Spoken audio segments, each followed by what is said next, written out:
In the battles against the Cold Wind Tribe and the Troll Tribe, Fang Hao's side obtained a total of 3 hero corpses.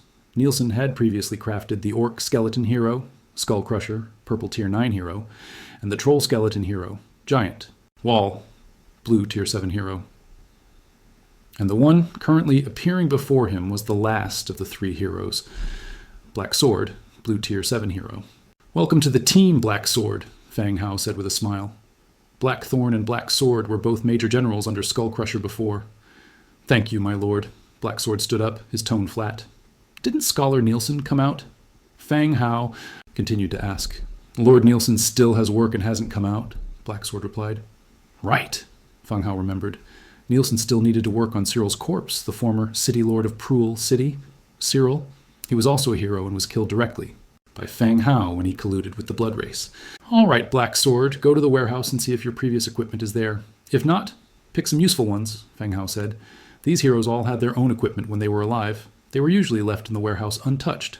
But you never knew. If they were severely damaged, they might have been melted down into cast iron blocks by the blacksmith. "Yes, my lord," Black Sword agreed and turned to walk towards the warehouse. Fang Hao opened the hero attributes to check. Black Sword, Blue Tier 7 Hero. Faction, Undead. Template, Blue. Racial traits, Undead, Hollow Frame, Light. Weakness, Legion Talent, Insensitive to Pain, Infantry Commander, Sword and Shield Instructor. Skills, Pain Slash, Toughness, Bash, Fury Slash.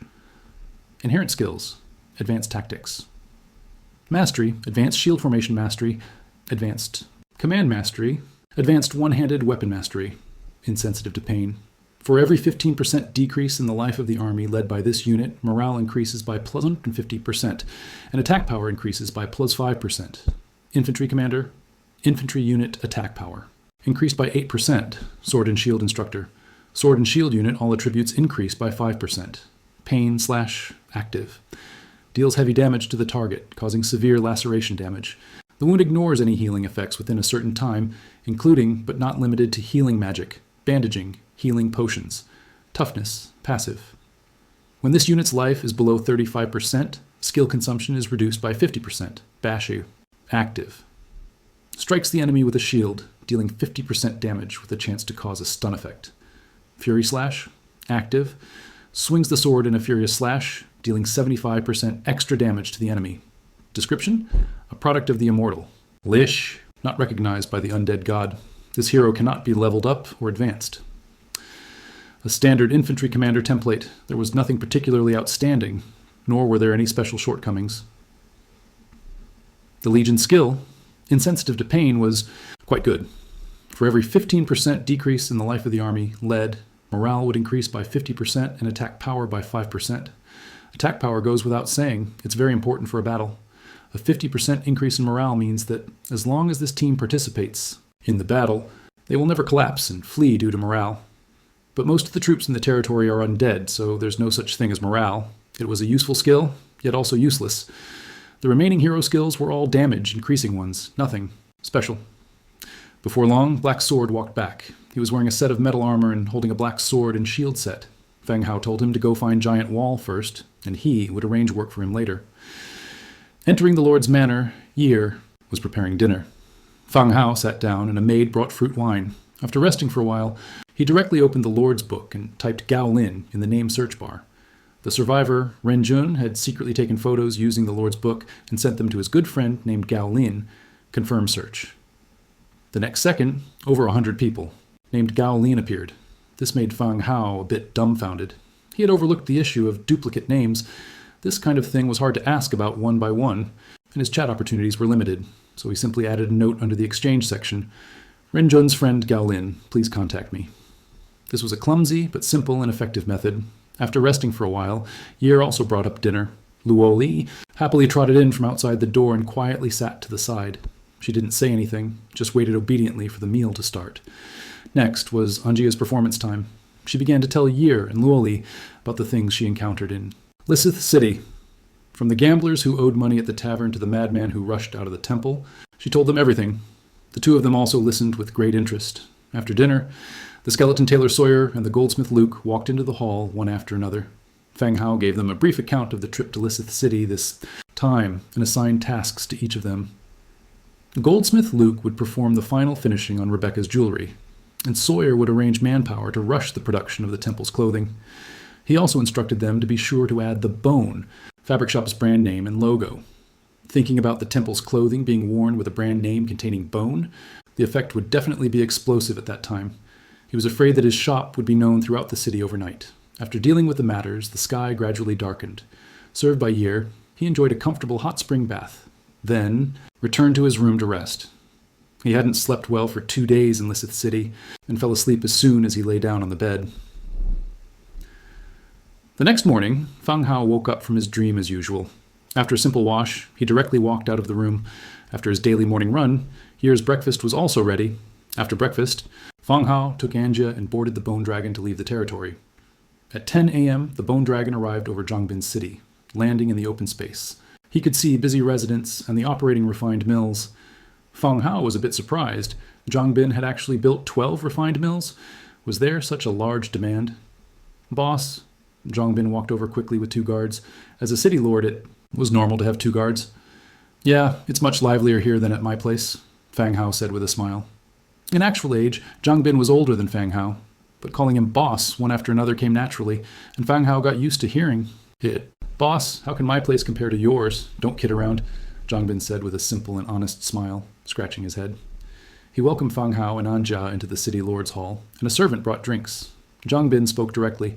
Boss, there are a total of 12 city-attached villages and towns, all developing agriculture. The current difficulties are transportation and the defense of the village farmland. With Fang Hao's protection, Zhangbin still worked very hard. On Earth, he was a salesman. After arriving in this world and becoming a city lord, he seemed to have found his calling. He used all his lifetime's language skills, constantly lobbying the surrounding villages and towns to become his affiliated villages. The villagers were relatively simple and also needed a powerful backer to help them eliminate wild beasts and bandits who often came down from the mountains. So, one after another, they all agreed.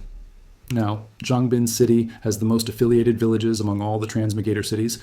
Today, Fang Hao took some time to come over, so he told him all the difficulties he was facing. Let's go. Take me to see a few nearby villages, Fang Hao said, getting up. Okay, I'll arrange horses immediately, Zhangbin said. Before long, Zhangbin, Fang Hao, and some soldiers rode out of the city on horseback. The group headed towards the nearby villages.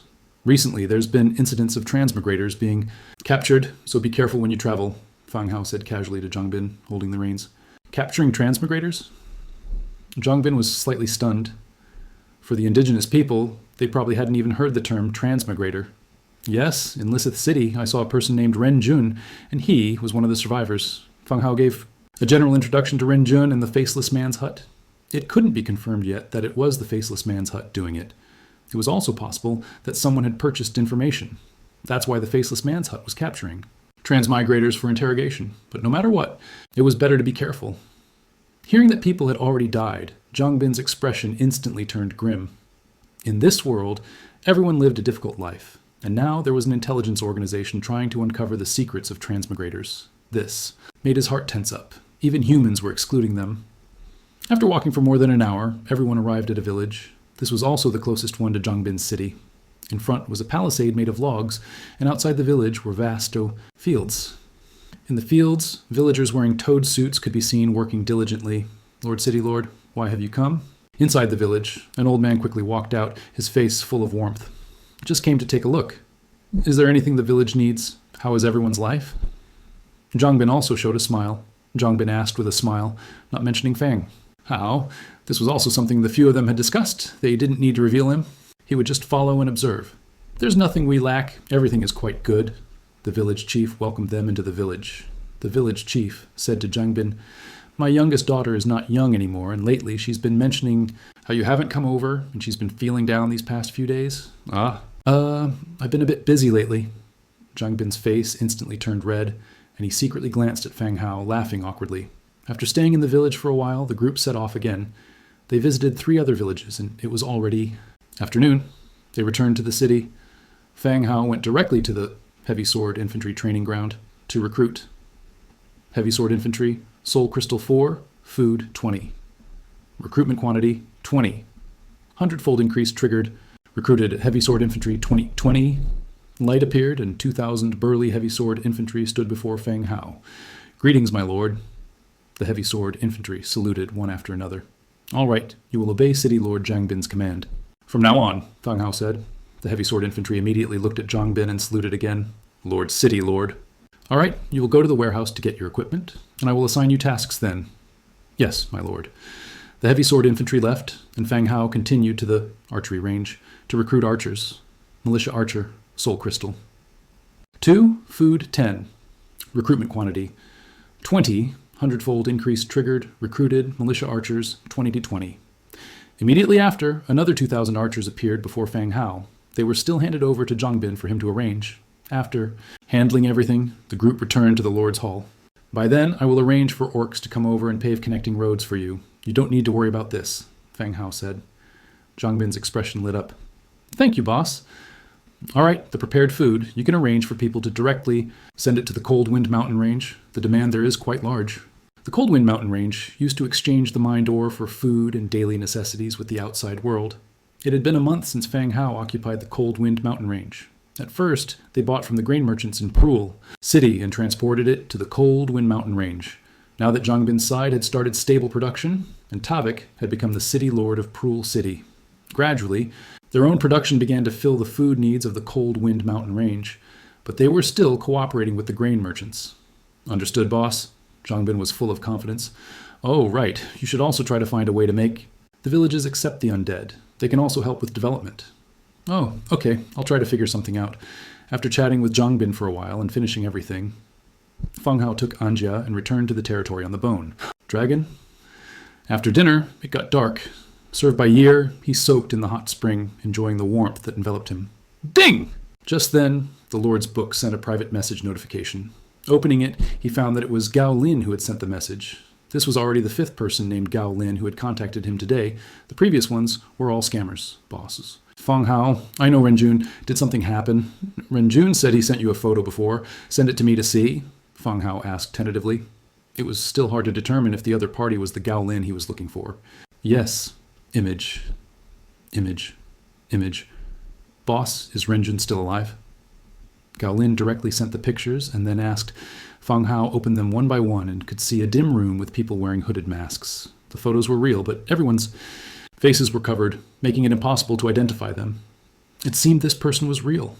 He's alive. His lord's book was stolen, but he's fine, Fang Hao replied. Oh, thank you, boss. All right. The two exchanged a few simple sentences and didn't continue chatting after that. Fang Hao enlarged the 3 transmitted pictures one by one, carefully examining the details within.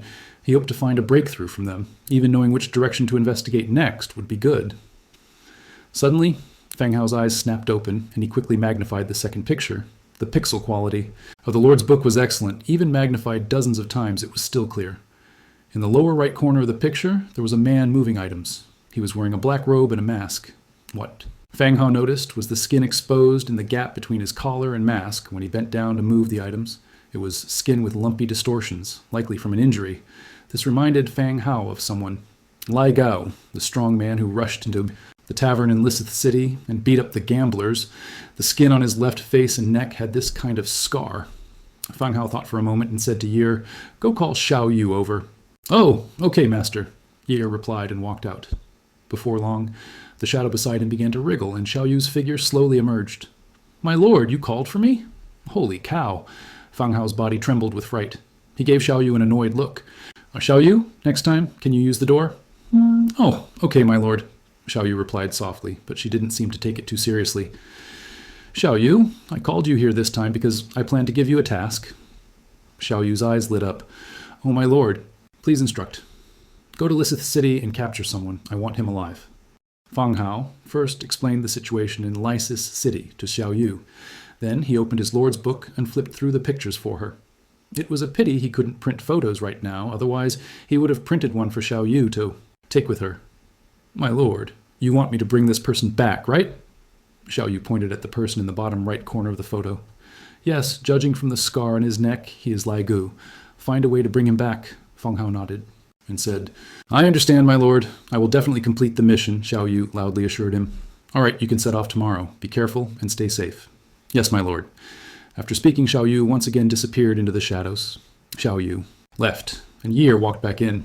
She knelt beside him, her soft little hands massaging Fang Hao. Master, Millie has already reached the 4th tier level, Yer suddenly spoke. Millie was the short rabbit maid with white floppy ears. Standing at 1.50 meters after taking the stamina potion, she displayed a combat talent contrary to her height. She had actually reached the 4th tier in such a short amount of time. Fang Hao had a deep impression of her. Just 2 days ago, behind the hot spring, he had caught her digging a hole in the wall. She was constantly thinking about playing, yet her improvement was so fast. It seems she really does have some talent. Fang Hao was also a little surprised. Fang Hao had the maids take stamina potions, not because he expected them to significantly increase the territory's combat strength. After all, the territory didn't lack troops. With millions of soldiers, adding 1 or 2 combat maids wouldn't make much difference. Having them take potions and train, besides strengthening their physique, also gave them some self-preservation ability if they ever left the territory in the future. Otherwise, with their strength, they could easily be in danger. Unexpectedly, one with exceptional talent actually appeared, improving so quickly. Master, Millie's improvement is slowing down while staying in the territory. Do you think there are any outdoor training tasks that could be assigned to her to help temper her playful nature? Yer said softly from the side. Fang Hao understood Yer's meaning. Rabbit folk did not possess the innate physique of beastmen, and strong warriors were rare among them. Therefore, the rabbit folk had always been oppressed within the beastman community. Millie's rapid improvement this time gave her hope, and she planned to cultivate her properly. Of course, Fang Hao was also willing to cultivate these obedient maids, and with the slave contract rules in place, if he could cultivate 1 or 2 heroes, he would truly make a huge profit. Okay, I'll see if there are any safe tasks that she can try then, Fang Hao said, as soon as Fang Hao finished speaking. From outside the wall behind them, a voice suddenly called out, "Great! It's over! Run!" Following that were the sounds of several people running away quickly.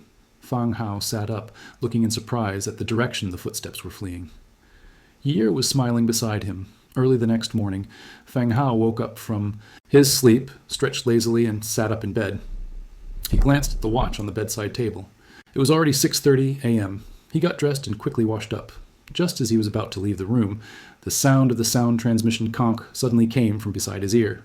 He opened the storage space in his lord's book to check and found a message from Tong Yu. Putting the sound transmission conch to his ear, Tong Yu's voice came through. "My lord, a beastman caravan has arrived at Manhwa Market. They came from Tazgo City and hope to establish a shop in Manhwa Market." Fang Hao had heard of Tazgo City. It was a beastman city to the east of the territory, where the Spider Woman, Domina, had previously planned to go for her hero promotion. It was a large beastman city in the surrounding area.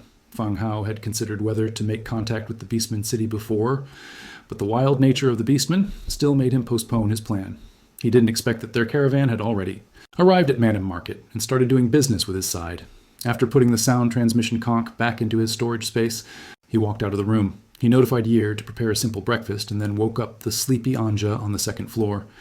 After eating breakfast, Fang Hao, accompanied by Anja and Demitka, took the bone dragon to Tong New City. From Tong New City, they switched to horses and went directly to Manhwa Market. Upon arriving at the chieftain's hall, he saw a large carriage parked outside, pulled not by horses, but by 2 rhinoceroses nearly the size of elephants. The giant rhinoceroses were quite docile, standing quietly to the side, while some minotaur guards were preparing fodder for them. Fang Hao glanced at them and then walked. Directly into the chieftain's hall, Tong Yu sat in the center, while beside him sat a burly beastman dressed in luxurious clothes, along with several beastman guards. Seeing Fang Hao enter, Tong Yu stood up. "Lord Fang Hao, this is Mr. Manhwa from Tazgo City." Tong Yu introduced him to the beastman merchant beside him. "This is Mr. Fang Hao. We jointly operate Manhwa Market. Manhwa Market, being occupied by humans, might not sound good if word got out. Therefore, Tong Yu introduced Fang Hao as a partner, which could save a lot of trouble." The beastman Manhwa twirled the gold ring on his thumb, his eyes assessing the 3 people who had just entered. Human, beastman, lizardman. A strange combination. After hearing Tong Yu's introduction, Manhwa also stood up and said, "Hello, Mr. Fang Hao. It's a pleasure to meet you. I am Manhwa. May you be strong and wealthy." Manhwa performed a human-style greeting, which was fitting for his role as a merchant. "Please sit, Mr. Manhwa. I heard you came here this time planning to open a shop in Manhwa Market. What kind of shop are you planning to open?" Fang Hao got straight to the point. "Our Lars Merchant Association primarily sells weapons, armor, and slaves. We also sell some leather goods or blueprint items," Manhwa said. The Lars Merchant Association was the official merchant association of Tazgo City, and was very famous. Beastmen initially did not value commerce, even believing that doing business only accumulated wealth for others and was not as fast as plundering. But the Lars Merchant Association gradually changed the Beastmen's mindset, and with Tazgo City as their backing, they quickly rose and accumulated vast wealth. The Lars Merchant Association set their sights on Manhwa Market because the speed at which Manhwa Market had risen was too fast. Even villages around Tazgo Beastman City traveled thousands of miles. To mine them for trade, this was what the Lars Merchant Association valued. Otherwise, they wouldn't have traveled so far to establish a shop in this small place. Oh, but Manhwa Market already has its own weapon shop. Fang Hao looked at Tung Yu. The latter also nodded slightly. Yes, Manhwa has its own weapon shop. If the Lars Merchant Association opens a shop here, I'm afraid there will be conflict. The weapons sold in Manhwa Market's weapon shop were all equipment made by Fang Hao. They were basically white and green grade equipment, which were easy for a Fang Hao to make and a good way to quickly accumulate money. Just from weapons alone, he received nearly 10,000 war coins every week. You two don't need to worry about that. I've seen the scale of the weapon shop, and the variety is, indeed, not much. I feel we won't have any conflict on this point. The existing weapon shops in Manhwa have a limited variety of goods for sale. This is because Fang Hao himself doesn't have many equipment blueprints, but the production quantity is sufficient. Whether you buy in small quantities or large shipments, there is always stock. What Mateva meant was that the types and quality of equipment sold by the two shops would be different, and the target customers would also be different. Therefore, there is no conflict. Mr. Mateva makes sense. Fang Hao nodded. Fang Hao knew clearly that the Rice Chamber of Commerce opening weapon and armor shops would definitely affect his sales. But this was also something that couldn't be stopped. The reason why the Manhwa market developed so rapidly and gained the trust of the orc tribes, besides the improved environment and the army protecting the passing caravans, the most important factor was free trade, with no restrictions on goods sold. Therefore, the Rice Chamber of Commerce opening a shop also couldn't be stopped. Naturally. Mateva laughed heartily. His gaze towards Fang Hao also held a hint of disdain, still young and inexperienced, swayed by just a couple of simple sentences from him. When Mateva stopped laughing, Fang Hao continued, "Since our businesses won't interfere with each other, Chief Telok, why don't we also arrange for people to open shops in Tazgo City?" Bronze Bull nodded slightly. "Okay, we have enough people. They can go with Mr. Mateva when he leaves." The merchant Mateva was slightly taken aback, then realized what the two meant. So this human kid was waiting for him here. By agreeing to the Rice Chamber of Commerce opening shops, they would also open shops in Tazgo City. "Of course," he said with a slight smile. "If you establish yourselves in Tazgo City, I can also help you identify some good business locations." Both sides achieved their goals, and the atmosphere of the conversation improved. Before long, someone announced that lunch was ready. "Mr. Mateva, Mr. Fang Hao, lunch is ready," Bronze Bull called out to the two. The two smiled, stood up, and walked towards the dining area. Mateva was only here for preliminary negotiations. Further negotiations would be needed regarding shop locations and taxes. As Mateva left Manhwa, Bronze Bull also arranged for personnel to accompany him to Tazgo City, to become familiar with the route and observe the situation in Tazgo City. This was to prepare for their own side opening shops. Fang Hao and Bronze Bull walked around Manhwa, discussing areas that were lacking. They only began returning to the territory as dusk approached. Night fell. Lysith City. There were only a few pedestrians left on the bustling streets. From a dark alley filled with garbage, sounds of painful groans could be heard. Leaning against the damp corner of the wall was a thin man. Besides the bruises on his face, his left leg was twisted and deformed. It seemed to be broken. "Found you!" A woman's voice suddenly came from the alley entrance. From the voice alone, one could tell this must be a beautiful woman, more attractive than the women soliciting business on the street corner. The woman walked in slowly and squatted, down in front of the man. "Looks like you're not dead yet." The man weakly raised his head. In the dim light, he could only see a slender silhouette and couldn't make out the woman's face. He ignored the woman, thinking she was probably some noble lady who had come here to mock him and find amusement. "I need you to do me a favor. If you do it well, this is all yours. 1 coin can be used at the temple to heal your injury, and with the remaining 99 coins, you can live comfortably for a while," the woman said, pulling out a money pouch and jingling it in her hand. The sound of gold coins clinking was clear and pleasant. The man suddenly raised his head, staring intently at the money pouch in the other person's hand. "Well, a woman coming here with this much money is not a smart decision," the man said hoarsely, his body, which had just been weak, pouncing like a beast. Bang! With a muffled thud, the pouncing man was sent flying backward. He crashed back into the pile of garbage. The injury to his left leg made him let out a painful howl. Swish! The next second, A sharp rapier was thrust into his mouth, forcing him to stifle his cries. How about it? Do you want to earn this money? If you wait another 3 days, your leg will be permanently crippled, the woman continued. The man's eyes widened, and he nodded slightly. The woman withdrew the rapier. The man slowly slid down the wall, slumping onto the ground. What do you want me to do? The man asked hoarsely. I need you to help me get someone out of the city. Who? The man continued to ask, wondering if it was some noble drama involving kidnapping a husband's mistress. An old acquaintance of yours, Legu. As soon as these words were spoken, the man's body trembled violently. His leg had been broken by Legu the day before yesterday. How could he dare to provoke that killing machine again? Moreover, he still owed him money, and with compound interest, he couldn't pay it back now. What, are you scared? The woman asked. Are you crazy? That's Legu. Why provoke him? The man roared. You just need to lure him out. You won't need to do the rest. Then, take this money and find a village to live a good life, the woman said, pulling out dozens more war coins and dangling them in front of the man. The man fell silent. He was tempted. He could never pay back the money he owed in his lifetime. If he could get this money, leaving this place was a good idea. After a moment of silence, the man raised his head. Where should I take him? It can't be too far. The woman smiled. Of course. The next day. After a simple morning run, Fang Hao sat on the stone steps and opened the Lord's book. He checked the 2 maps he had obtained from the tavern the day before yesterday. Map, Bandit Camp. Map, Rocky Forest. Both maps were located south of Prool City, relative to Greybear's stronghold. Fang Hao returned to his room and immediately cast Divine Descent. The next second, he appeared directly in Greybear's stronghold on the body of the skeleton Grey Sparrow. His vision was clear, still in the bedroom where Greybear resided. A thin chain was tied to the skeleton Grey Sparrow's bony ankle, likely to prevent it from flying around erratically. Directly in front, Greybear was wearing a linen short shirt, performing her unchanging daily morning exercise. The shirt was thin and loose, moving with each push-up. The fullness of her chest was fully visible. With each descent, it was compressed and deformed against the floor. It was very visually appealing. 75, 1976, 1977.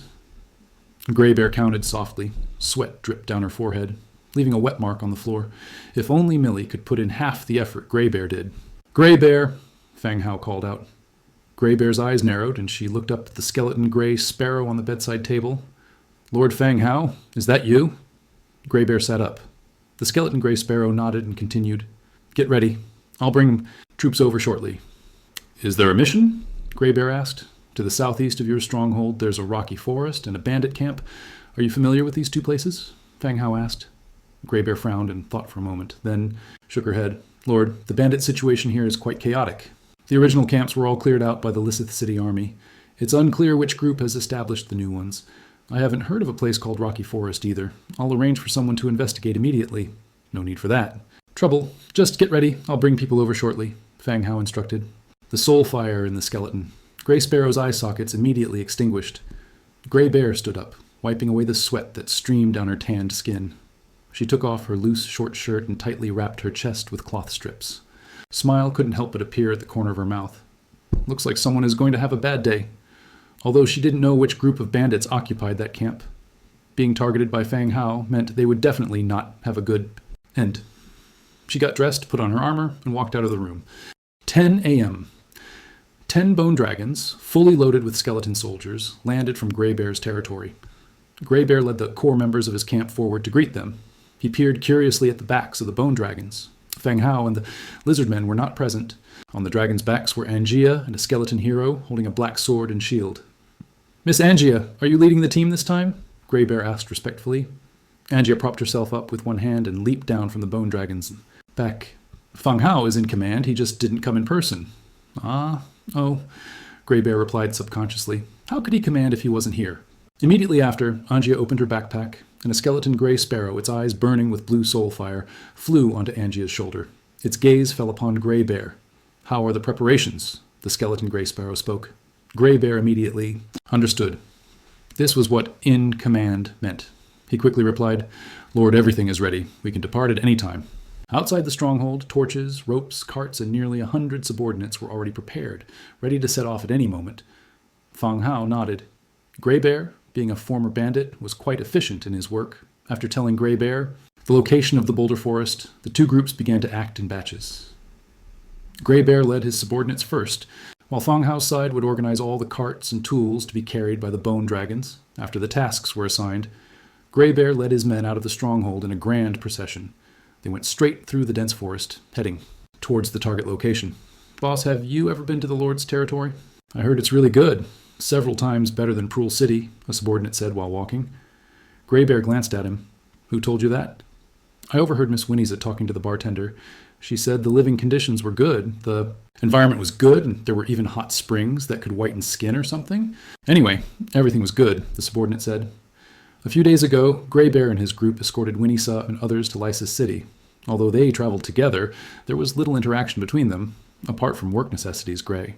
Bear and Winnie-sa mostly stayed with their own groups. I haven't been, but it's all undead there. How could the environment be good? Grey Bear stated his conjecture. Boss is right. It's all undead. How could the environment be good? Another person chimed in. What's wrong with undead? They're not making you sleep with them. What does it have to do with the environment? Exactly. Can the environment where the undead live be the same as where humans live? Who told you the Lord lives with the undead? Humans can live in the city, and the undead can live in caves, can't they? While moving forward, the two became increasingly heated in their arguments. It looked like they were about to come to blows. Whoosh! Suddenly, an arrow hit the ground right at Grey Bear's feet. The arrow stuck into the ground, its shaft trembling. Everyone immediately stopped, spread out, and hid behind large trees. May I ask which boss is ahead? I am Grey Bear, just passing through. Please allow us passage, Grey Bear shouted from behind the large tree. At the same time, he peered out from behind the tree, looking ahead. He could see 3 archers in the trees. There were also some people in the bushes below. Ah, it's Boss Grey Bear. Look, aren't we just not recognizing our own kind? A rough laugh rang out, and a man wearing iron armor and leather boots walked out. From his attire, he resembled bandits and robbers, with mismatched equipment. Several people followed behind the man, all fully equipped. Who are you? Grey Bear didn't come out, asking cautiously. I am Mom. My stronghold was destroyed, so I've regrouped with some brothers who had nowhere else to go, Mom said loudly, patting his chest. That's how bandits were.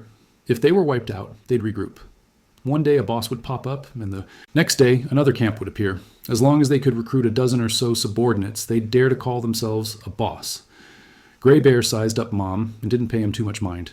He said directly, Now that we've met, I have an urgent matter. Boss Mom, please do us a favor and let us pass. She didn't want to get bogged down here with Mom. If they were delayed, Fang Hao would hold her accountable. Oh dear, it's a bit inconvenient today. Isn't that right, brothers? Mom said loudly. Yes. From behind the bushes, a unified shout came, indicating there were also around 100 people. Grey Bear's face darkened. Mom, we're just passing through. Let us go and you can continue your ambush for the next target. It's that simple. Simple? Boss Grey Bear clearly has a target. Why not take us along and let us have some of the spoils? Mom still insisted. Grey Bear's expression became even uglier. Normally she wouldn't necessarily take Mom seriously, but fighting him now, not only was the other side prepared, but she also couldn't afford to waste too much time, just as she was hesitating. Whoosh! Whoosh! A huge shadow swept over them from above. Immediately after, dense footsteps sounded from behind. They saw a black sword, holding a black sword and shield, leading the skeleton soldiers, rushing towards them. Seeing Grey Bear stopped in place, Black Sword showed confusion. Grey, Bear, why are you stopped here? Lord Black Sword, these people are blocking the way and demanding passage money, Grey Bear said, glancing at Mom and the others not far away. Black Sword glanced at Mom, who was slowly backing away. Clatter, clatter. Clatter? The skeleton soldiers had already surrounded the bandits. No, nothing at all. Boss Grey Bear, you can pass. The road doesn't belong to anyone's family. Anyone can walk on it.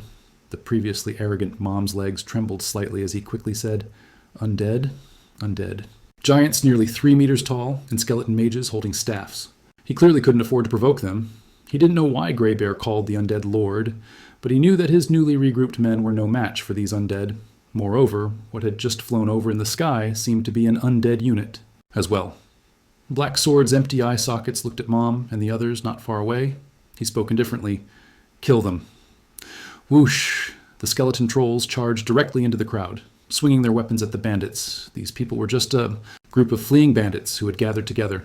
They lacked coordination and could hardly display any fighting strength. When they heard the undead were about to attack, some had already turned and run. Those who remained also had no fighting ability. Amidst painful wails, the battle lasted only about 5 minutes. Continue forward, Black Sword said. Okay. Grey Bear nodded, not bothering with the dead bodies, and led her men to continue towards the target location. Another half hour of travel. When Grey Bear and Black Sword arrived, Fang Hao and the others were already waiting in front of the boulder forest. Ahead was a stone path leading to a mountain wall. The hard surface was made up of irregularly placed humanoid stone pillars. They varied in shape, were 2 meters tall. Some stood alone, while others were clustered in groups of 3 to 5.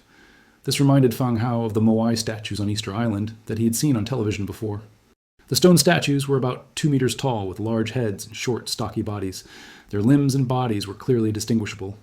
Fang Hao stared at these stone statues but couldn't find any information about them. Not monsters? Fang Hao had seen stone elementals and stone golems. He had also seen giant toads disguised as stones, but he had never seen these big-headed, short, fat stone people. Even though he couldn't see their attributes now, Fang Hao didn't think they were just ordinary stones. It was possible this was a form of camouflage. When the spotted giant toad was disguised as a stone, he couldn't see its attributes either. He could only see them when it moved or attacked. Just then, Grizzly and Black Sword arrived from not far away with their troops. The undead units were in pretty good condition. The bandits behind Grizzly, with their clothes open and weapons and equipment dangling from their bodies, were panting heavily like deserters. "My lord, we encountered some bandits on the way which delayed us a bit," Grizzly explained, slightly out of breath. Fang Hao, standing on Anja's shoulder, nodded slightly. "You all rest for a while," Fang Hao said to Grizzly. "Thank you, my lord." Grizzly thanked him and then shouted to his subordinates behind him, "Rest in place and stay alert." After speaking, he also returned to the ranks. Fang Hao then looked at Black Sword next to him and asked softly, "Black Sword, have you seen these stone people before?" Black Sword looked at the stone statues in front and shook his head. "My lord, I have not seen similar stone people." Neither Anja nor Black Sword had seen them, so it seemed they were either not monsters, or they were some rarely seen monsters. "All right, form up. We'll go in and take a look later," Fang Hao ordered. "Yes, my lord." This time, he brought 10 bone dragons and 67 undead units. Among them were 20 skeleton warriors, 27 skeleton trolls, 10 skeleton archers, and 10 undead mages. For this type of wild enemy, 10 bone dragons were actually enough to clear them out, unless it was like the Hidden Soldier Cave last time, where they needed to enter deep into the cave and the bone dragon's breath couldn't reach the enemies. Only then would the units behind be needed for combat. Black Sword began to command the undead soldiers, and they quickly formed their ranks. Grizzly didn't need Fang Hao to remind him, and also urged his subordinates to put on their armor and form up as much as possible. "Advance!" Black Sword gave the order, and the undead soldiers began to advance. Entering the valley, their iron boots stepped on the hard ground, making a series of clanking sounds. They stopped about 5 meters away from the stone people, not entering the stone forest. "Did those few stone people move?" Anya suddenly said. At the same time, there was a commotion from the bandits at the back of the formation. Someone said they saw a stone person turn its head. Fang Hao looked in the direction Anya had mentioned and also noticed something was wrong. Before, the stone people had been in various shapes, but now many of them were facing in their direction. It was as if they were observing their group. It seemed these stone people were indeed problematic. Bone dragons, dragon breath. The 5-meter distance was within the attack range of the death breath. Hearing Fang Hao's command, the 10 bone dragons fanned out towards the stone people. Their long necks stretched forward, and they began to gather. Death breath. Roar! 10 black beams of light swept directly towards the dense stone people in front. Bang, bang, bang! The bodies of the stone people in the very front instantly exploded, turning into small broken stones. The stone people behind, although they didn't explode, their bodies trembled.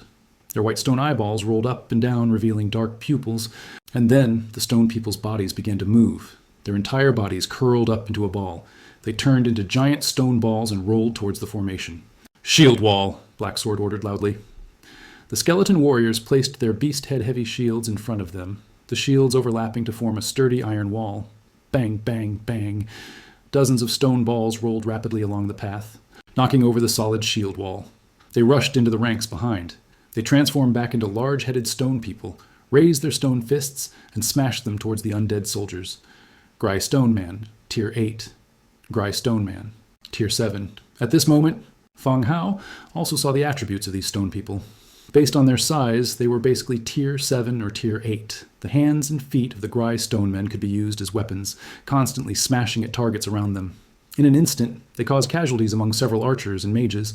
"Archers and mages fall back. Skeleton trolls surround them," Fang Hao ordered loudly. The skeleton archers and undead mages, upon receiving the order, began to run backward, creating enough distance, and continued to attack. And the skeleton trolls, as Fang Hao had instructed, 3 or 4 of them surrounded and attacked one Gry Stone Man. Their axes and maces struck the Gry Stone Men's bodies, sending sparks flying. Fang Hao roughly counted. There were 74 Gry Stone Men, and the stone forest under the cliff was now empty. "Anja, go help them," Fang Hao said softly. "Okay," Anja agreed, and her figure shot out directly. She came in front of a Gry Stone Man and threw a punch. Bang! A dull sound rang out. A powerful surge of energy erupted, and spiderweb-like cracks appeared on the Gry Stone Man's abdomen, which directly caved in. The Gry giant looked at its abdomen, raised its fist, and smashed it toward Anya. The sound of wind whistling. Anja squatted down, using her agile movements to dodge the attack. Her body sprang up from the ground, and she kicked out with her right leg like a heavy iron whip, hitting the stone man's head in front of her. Boom! The next second, the stone man's entire head instantly exploded, and its body also turned into broken stones, scattered on the ground. After eliminating the stone man in front of her, Anya didn't stop for a moment. She continued to charge towards the next stone man. The aggressive attribute made Anya excited, and a thrilled smile appeared at the corner of her mouth. She came in front of the next stone man, and her fists rained down like raindrops. Bang, bang, bang! The stone man's body rapidly exploded, forming sunken stone pits. A sweeping kick broke the stone man's legs, and its body tilted forward and fell. Anya seized the opportunity, turned around, and elbowed, shattering the stone man's head again. She continued to charge towards the next enemy. Grizzly and the others stood in the distance, staring blankly at Anya, who was moving rapidly on the field and smashing stones with her fists, and couldn't help but swallow. In their opinion, among the Aikea guards around Fang Hao, this beast girl should be the weakest, but they didn't expect her to show combat power far beyond imagination, and she was a bit crazy. That skeleton hero with the black sword and shield hadn't shown the same level and rhythm of combat as Anya. "Boss, can fists really break stones?" a subordinate asked in a low voice. Axes and maces hitting the stone people made clanging sounds. It was the first time they had seen someone use their fists to smash pits into stones. "Don't talk nonsense." Grizzly glared at his subordinate and refocused his attention on the battle. Bang! As a bone dragon's foot landed, crushing the last moving Gry Stone Man, the scene instantly fell silent. These stone people were harder to deal with than ordinary creatures. After turning into stone balls, they were like bowling balls, knocking over all targets along the way. If these stone balls could be recruited themselves, it would be a good way to break through the enemy's formation. Clear the battlefield. Blacksword gave the order, and the undead soldiers began to move. They collected all the items dropped by the Gry Stone Men and the equipment of their fallen soldiers. "My lord, these are the items the stone golems dropped," Blacksword respectfully presented. Traces of Earth, 22. Traces of Battle, 15. Essence of Destruction, 5. Essence of Abyss, 3. The Glystone golems were similar to Earth elementals. After death, they dropped some rare materials. The value of these materials was far higher than some ordinary equipment. "Angia, are you all right?" Fang Hao looked at Angia. "I'm fine." Angia shook her fists. Fang Hao nodded, glancing at the tiger claws on Angia's hands. "When there's a chance, I should get Angia some better equipment." "Grizzly, how are things on your end?" Fang Hao shouted towards the back of the team. There were casualties among Grizzly's men, and they were tending to their wounds. "My lord, it's not a big problem. A few people sustained some injuries," Grizzly said loudly. Most of the direct combat was handled by the undead units and Angia. These mountain bandits were just helping out on the side. Therefore, they only sustained minor injuries, and there were no fatalities. "All right, you guys stay here and guard. If anything happens, come in and inform us," Fang Hao said directly. Bringing Grizzly and his men wasn't about having them participate in the fighting. These mountain bandits couldn't really contribute much to the combat power. If it weren't for the fact that they were heading to the next map, bandit camp, on the way, Grizzly and his men, perhaps useful, wouldn't have been brought along. "Oh, all right, my lord." Grizzly nodded repeatedly. He also felt a bit secretly pleased. If they weren't going in, they wouldn't need to participate in the upcoming battles either. After giving instructions to Grizzly, Fang Hao ordered the team to continue forward. After the Glystone golems were eliminated, the area ahead instantly became empty. They passed through the area where the Glystone golems were located. The large group continued forward, trampling the ground. Upon reaching the mountain wall, they could see strange symbols carved on it, or perhaps characters. As a transmigrator, Fang Hao should, in theory, be able to understand the writing of most races in this world. However, he couldn't recognize a single character on the wall. It's possible they were just some special symbols, or perhaps these writings didn't belong here. Walking along the mountain wall, the symbols began to turn into reliefs depicting some kind of ritual. Although some parts had peeled off or were even blurry, But what remained was still discernible. Living beings offering sacrifices and holding some grand ceremony. The final scene of the relief was the success of the ritual, summoning a being with enormous wings. A god? The relief was somewhat crude, only showing a human form with enormous wings.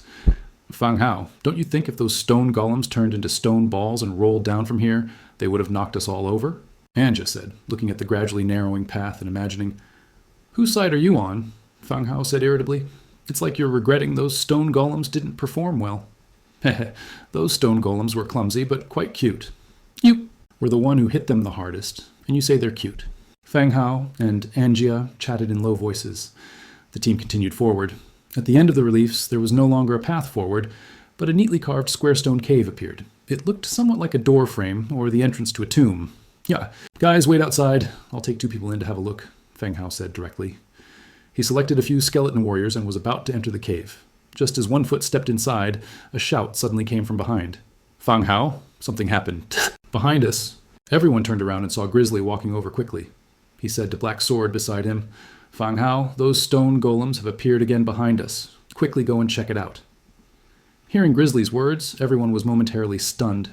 Grizzly, are you talking to me? Black Sword asked, puzzled. On the contrary, Fang Hao directly ordered, kill her. Swish! The first to act were the surrounding skeleton warriors, who raised the one-handed swords in their hands and slashed towards Grizzly. Grizzly quickly dodged, her eyes wide, looking in surprise at a talking skeleton bird. Swish! Black.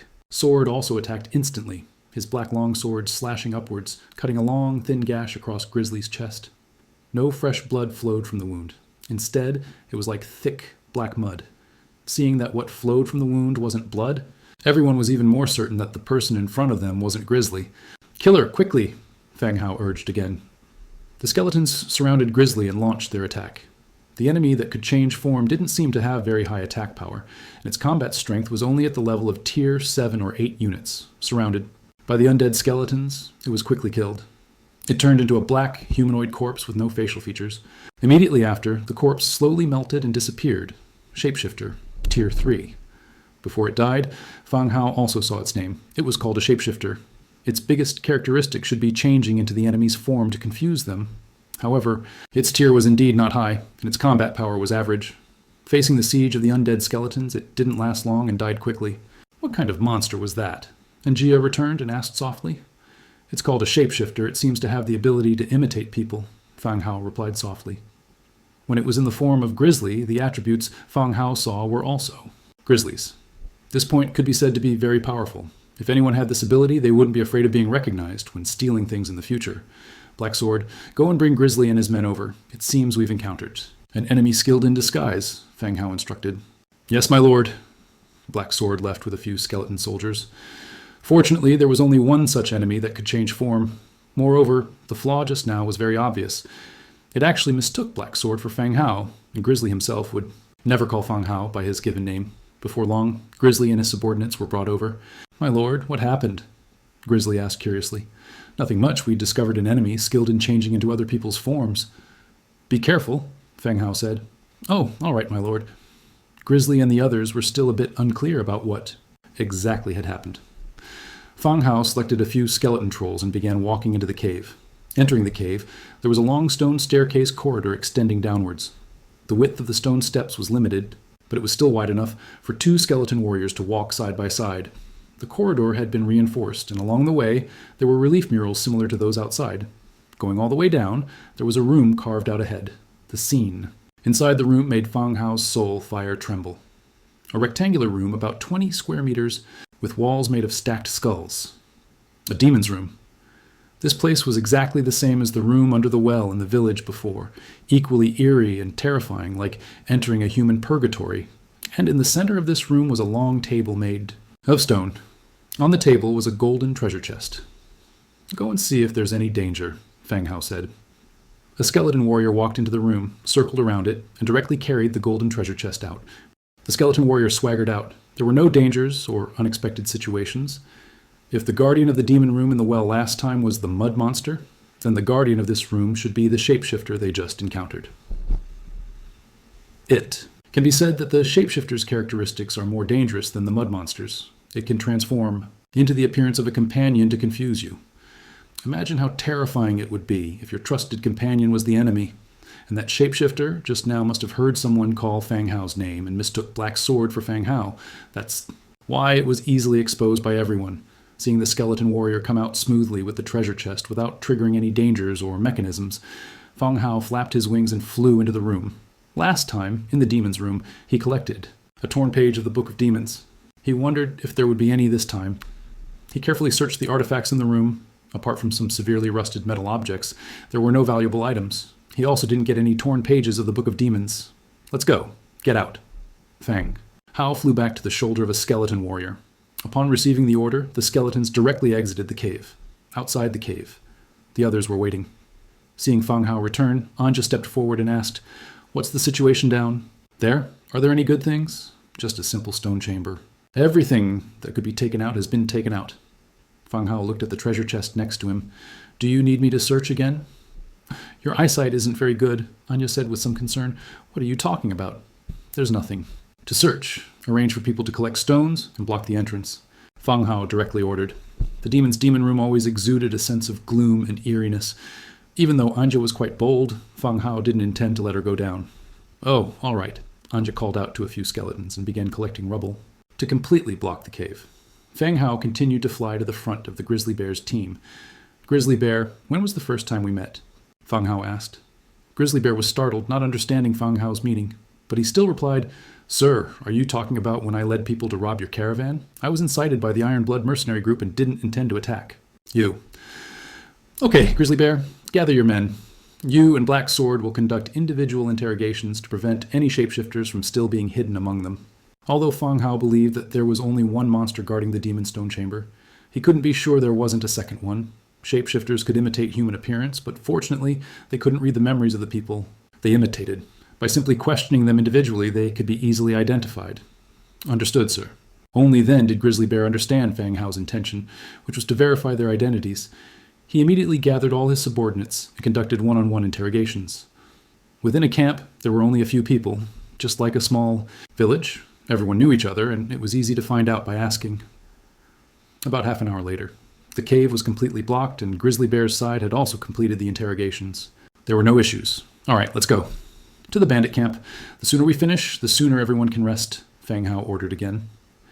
The large group set off again, heading towards the second map, bandit camp. Afternoon, 3:20 p.m. in front of a low mountain cave on the outskirts of Lysis City. "Boss Ligu, this is the cave where I always pick up gems. You promised me that if I found this place, you would write off the money I owe you," a limping man said to the strong man in front of him. Ligu looked carefully into the cave. It was pitch black inside, with a visible range of only 1 or 2 meters. "Cut the crap. Is there any danger inside?" Ligu cursed, telling the man to get to the point. "I don't know. I only picked up 1 or 2 near the entrance. I was afraid of danger and didn't dare to go in." The limping man's voice trembled slightly. Ligu glared at him. What a useless piece of trash. He hadn't even gone in yet and was already scared like this. Many people knew about him picking up gems. If it were anyone else, they would have been rich by now. How many people ended up like him? "Prepare the torches," Ligu said. The younger brother behind him lit the torch and handed it to Ligu. The firelight flickered, reflecting on the cave walls like changing shapes of wild beasts. "Go in. You go first." Ligu lifted the limping man and threw him directly in front of the cave. The limping man's face became even uglier, and large beads of sweat began to appear on his forehead. "Boss Ligu, you said you would only take you to the entrance." Ligu kicked the limping man into the cave. "Talk nonsense again, and I'll break your other leg too." Several people entered the cave, and the torches cast an orange light. As they went deeper, a sense of oppression made them all nervous. Boss Ligu, you'll keep your word after getting the gems, right?" The limping man walked forward, in small steps, speaking as he went. "Shut up!" Ligu cursed. If there were monsters inside, the sound of talking would attract their attention, but I'm scared. You know me, I won't be so scared if I talk. The limping man limped along, his voice tearful. "You damn it, shut up. Look, there's a gem there." The limping man suddenly exclaimed.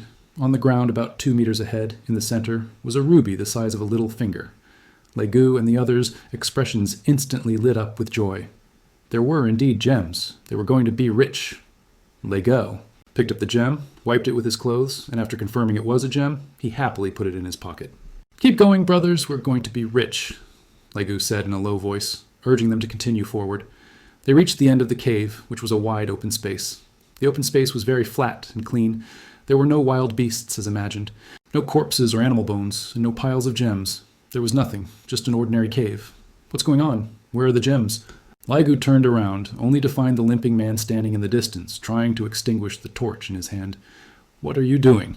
Catch him and bring him back, Ligu said, seeing Ligu's younger brother walking towards him, the limping man hurriedly extinguished the torch in his hand and shouted in a panic, I brought them in! Come out quickly! Come out quickly! Hearing the limping man's shout, Ligu and the others instantly became tense. At this moment, they also realized that they had fallen into the other party's trap, and had been deliberately led here. They drew their weapons from their waists, and entered a combat state, but the open space was only so big, where was the figure of anyone else? A few breaths passed, and still nothing happened. Ligu smiled. It seems your companion didn't follow the plan. Pfft! As soon as he finished speaking, the sound of a sharp blade entering flesh came from behind him. He turned around sharply and saw the younger brother in the team holding a torch, a sharp blade slashing across his neck. He slowly collapsed. At this point, everyone saw the enemy clearly, a slender woman. A slender woman appeared behind them. Lai Gao and the others didn't know when the woman had appeared, but her slender waist and overall appearance helped to ease the tense atmosphere. You motherfucker brought a broad to deal with us? Lai Gao sneered, shaking the machete in his hand. The woman was clearly prepared, blocking the only exit. However, with just one woman, it didn't seem like they were at a disadvantage. Are you Lai Gao? The woman said calmly. What? You looking for me? Lai Gao handed the torch in his hand to his subordinate, touched the pockmarked scar on his face, and said, Do we know each other? Why don't you tell me who you are so I can understand? While Lai Gao was talking to the woman, his subordinate, behind him, used Lai Gao's body to block the woman's view, slowly drew the crossbow string, and knocked an arrow. Duck, the subordinate said. Lai Gao instantly ducked. Bang! The crossbow string twanged, and the crossbow bolt shot towards the woman with a whooshing sound. Everything happened too suddenly. However, the woman's figure vanished directly like scattered ink. The crossbow bolt passed through the woman's previous position and flew down the cave passage. What's going on? Where did she go? Lai Gao and the others' expressions changed, realizing they had encountered a troublesome opponent. Amidst everyone's panic, the shadows began to writhe. A sharp sword pierced out from the darkness, directly run through one subordinate's chest. Over here.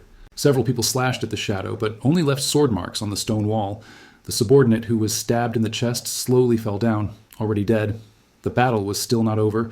The dim cave became the woman's stage. From time to time, subordinates would fall, attacked in vital areas, a single fatal blow. Run, hurry, and get out. Lai Gao roared in panic and began to flee outwards. The remaining two subordinates followed behind, throwing the torches on the ground, and also ran outwards desperately. Pfft! The woman killed another person from the shadows.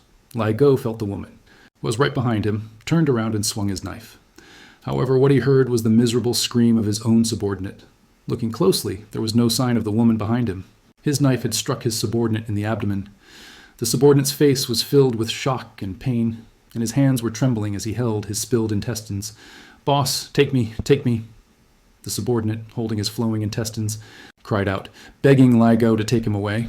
Damn it! Damn it! Crazy woman! Lai Gao cursed as he stumbled and ran outwards. At this moment, he could already see the sunlight coming from the cave entrance. He was only a few dozen meters away from getting out. There were horses tied outside the cave. As long as he got out, he could leave this place and stay far away from that crazy woman. Lai Gao was running outwards when he suddenly felt a heat in his ankle, and his body fell forward directly. He wanted to get up and continue running, but a wave of pain came from his foot. At this moment, he noticed that his ankle had been cut open by the woman. It must have injured his Achilles tendon, causing him to be unable to move. Don't kill me, I'll give you. Bang! With a muffled thud, a heavy force struck the back of his neck. His eyes rolled back, and he directly fainted. The howling and noisy cave had quieted down. The woman dragged Lai Gao and walked out of the cave. After a long while, the limping man finally stumbled out of the cave. Lai Gao and the woman were gone. On a stone at the cave entrance, there was a money bag. It was the reward he had agreed upon with the woman. The limping man looked around in panic, picked up the money bag, and limped away in the distance. On the other side, Fang Hao's team had already arrived at the location of the second map. Mountain Bandit Camp. 10 bone dragons surrounded the already small camp. Their huge, pale white heads extended over the log wall into the camp, looking down at the terrified mountain bandits below. Bang! The camp gate was violently knocked. Open and Grizzly Bear walked into the camp, followed by the mountain bandit subordinates and dozens of skeleton soldiers. "Who's the boss here?" Grizzly Bear roared loudly. The mountain bandits in the camp were all hiding in their rooms, peering out through the cracks. "Grizzly Bear, this isn't according to the rules." A man's voice came from the room in the center of the camp. Grizzly Bear looked in the direction of the sound and saw the owner of the voice. The man was not tall, but his physique was quite sturdy. "Skinny Monkey, so you built the camp here." Grizzly Bear sneered. Skinny Monkey was also a well-known mountain bandit with a considerable number of skilled subordinates. A month ago, Liz's city began to suppress the surrounding mountain bandits. Their original camp was destroyed, and they also lost most of their men. Fortunately, there were also quite a few scattered individuals in this area, and in the blink of an eye, they formed a new team and established a camp here. "Grizzly Bear, what do you mean? What's going on with these undead?" Skinny Monkey asked coldly. Grizzly Bear didn't answer Skinny Monkey, but spoke to himself. "Skinny Monkey, how far can mountain bandits go? This camp will still be cleared by the army by this time next year." These words were not only for Skinny Monkey, but also for the people hiding in the rooms. "What's the point of building a camp now? By this time next year, it will still be cleared by the army of Liz's city." "Oh, does Boss Grizzly Bear have any good ideas? My current camp is affiliated with Prohl's city and is an official village. If you follow me, everyone won't have to hide and sneak around anymore," Grizzly Bear roared. "Wow!" The crowd became noisy, discussing in low voices.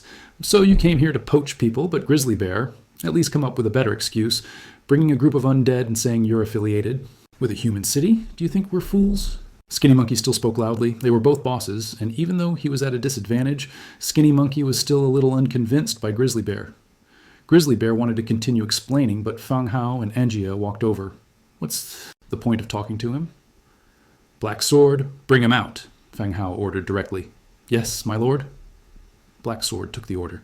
He went straight to the leader's hall, kicked Skinny Monkey flying out, dragged him out, and threw him at their feet. Human. Warrior, Tier 6. Skinny Monkey was only Tier 6, not even as high-ranked as Grizzly Bear. "You have 3 counts to consider. If you don't surrender, I'll kill you directly," Fang Hao said directly. Hearing the skeleton bird speak, Skinny Monkey's expression instantly changed. Before he could react, Fang Hao continued. "All right, time's up. Kill him." Black Sword directly picked up the long sword in his hand and brought it down on his head. "I surrender! Surrender!" Skinny Monkey roared in panic, afraid that this sword would chop him down. "Grizzly Bear, sign a slave contract with him. If any of these people are dishonest, just kill them directly," Fang Hao continued. Angia took out a blank slave contract from her backpack and handed it to Grizzly Bear. The latter took it and directly signed the contract with Skinny Monkey. This time, Skinny Monkey was honest and didn't say a word of nonsense. From then on, Grizzly Bear's subordinates had 2 great generals. One was Hellwolf, now called Little Dog, and the other was Skinny Monkey. After that, things became much simpler. The mountain bandits also surrendered, and this camp was also torn down, and everyone moved to Grizzly Bear's village.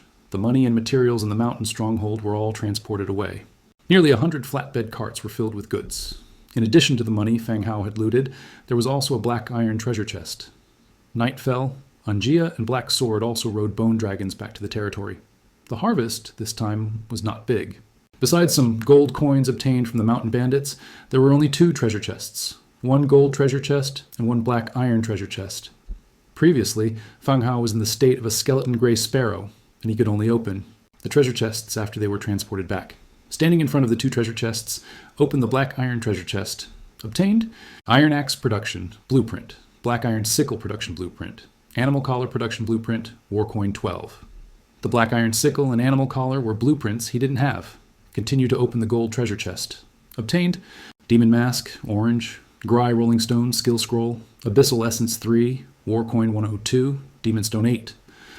Orange equipment. Fang Hao's eyes instantly lit up. Fang Hao, who hadn't held out much hope, suddenly had his eyes light up. Just like he'd taken a stimulant, he instantly felt several times more energetic. An orange tier equipment actually dropped. The last time an orange tier equipment dropped was from a platinum treasure chest. The quality of this gold treasure chest is so high. Demon mask, orange. Category, mask. Effect, demonic erosion, shape-shifting creature. Demonic erosion. If worn by a non-Abyssian living being, their flesh and blood will be eroded by abyss energy. Shape-shifting creature.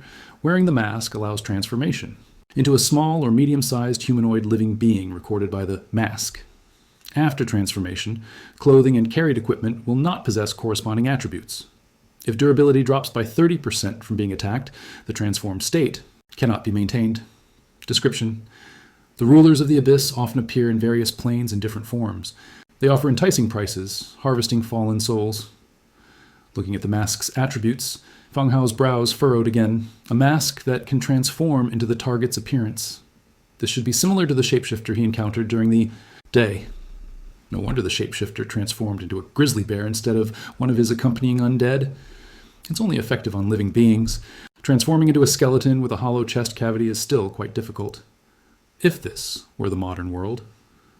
With this mask, wouldn't he be able to buy whatever he wanted by using face payment? Fang Hao looked at the black, strange mask in his hand. He also noticed an option in the abilities: demonic erosion. He reread it, and the excitement in his heart cooled down a bit. Unless worn by an Abyssian living being, flesh and blood will be eroded by abyss energy. Can't I wear it? Undead weren't mentioned, so they should be able to wear it. Although he is in the undead faction, he himself is still a living being. Undead are not afraid of poison, disease, or blindness, but he is. It seems this mask has excluded him at least. Before his transformation ritual, he cannot wear this mask. Putting away the demon mask, Fang Hao continued to check the remaining rewards. Black iron sickle, wood 2, iron 1, cast iron block 1. Description: a short-handled sickle that can speed up crop harvesting efficiency, and can also be used for cutting grass and other purposes. The sickle doesn't need an introduction. Just right, Fang Hao is encouraging villages everywhere to increase farmland cultivation, and he will make and send them out when the time comes. Animal: collar, leather 1, metal parts 1, thread 2. Description: can be used for animal collars. Last time, a leather collar appeared from opening a treasure chest, and Fang Hao didn't even use it. This time, another animal collar came out. Fang Hao cautiously glanced at the bunny maids. This doesn't count as an animal, right? After looking at the equipment and equipment blueprints, there was only one skill scroll left. Glyph boulder, category Earth Magic, level 3 Magic. Ability: summons a glyph stone sphere with a diameter of 2 meters, launching a boulder charge at the enemy, rolling in a straight. Line up to a maximum distance of 20 meters to cause damage. The glyph boulder cannot transform into a glyph stone man, and the magic will expire after the boulder charge.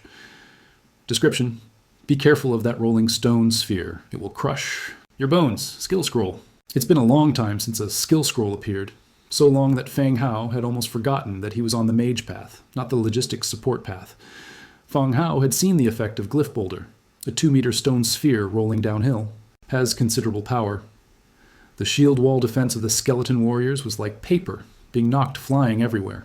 It charged into the back of the formation, dealing damage to the back row, although the glyph boulder skill cannot transform into a glyph stone man. The effect of the stone sphere is still good. It should have a good effect in breaking through enemy formations or defensive measures. Learn the skill directly. The glyph boulder skill scroll turned into a ray of light and merged into Fang Hao's body, which meant he had already learned the skill.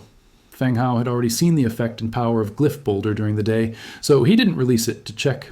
After dinner, Fang Hao leaned on the bone throne, although he hadn't left the room. All day, the mental exhaustion from divine presence still made him feel tired. He also wondered if going to the hot spring right after eating would cause indigestion. Tap, tap, tap. Just as Fang Hao was planning to go for a hot spring bath and then return to his room to rest. There was a slight sound of footsteps outside the door. The skeleton tailor, Sawyer, walked in carrying folded cloth. "Good evening, Lord." Sawyer bowed. Slightly. "Good evening, Sawyer."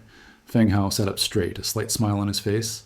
Sawyer sat down on a chair nearby, placed the cloth on a side table, and said, "Lord, the custom-made dresses for Lysith City are nearing completion and will be finished soon." "And everyone has worked hard," Fang Hao nodded. "Hundreds of tailors working overtime to rush the work. The speed is already very fast.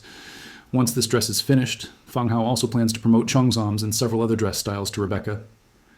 He finally found a rich woman who can also advertise his upcoming fabric store. He has to milk her dry a few times. "This is what we should do." Sawyer continued to unfold the brought cloth and said, "Lord, these are stockings made of nightshade silk, and the dresses designed last time.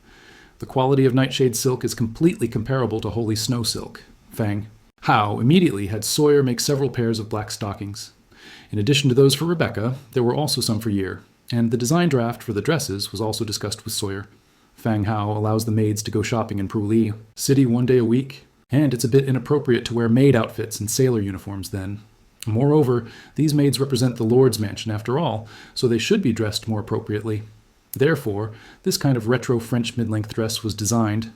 The top is fitted, and the skirt extends to the calf, which can show temperament and figure. "Yer," Fang Hao called softly. Yer poked her head out of a room on the first floor. "Master, Mr. Sawyer has brought a set of clothes. Please try them on and see the effect," Fang Hao said. "Oh, okay." Yer joyfully took the clothes and went to a room to try them on, not long after. When Yer came out again, she had already changed into the clothes and stockings, the white dress wrapped around her good figure, the skirt extended to her calves, revealing the black stockings. Both were quite nice, but the dress was more like something worn for casual vacation, and it didn't quite match the stockings. When paired together, it felt a bit strange. "Not bad, it's quite good," Fang Hao praised. Yer's face was slightly red as she twirled around looking at her clothes. "Lord, then I will make the rest of the maid's clothes according to this style," Sawyer said. Okay, then I won't disturb you, Lord." Sawyer bowed again and nodded as he walked out. Just as he reached the doorway, whoosh! Giant bat wings appeared before the eyes of the few people, and then they saw Lolina, the beauty of the lonely night, walking in with large strides. As they passed each other, Sawyer stopped and bowed slightly. Lolina nodded and walked straight into the living room, sitting down on a chair. "Did you take my sky curtain treasure box?"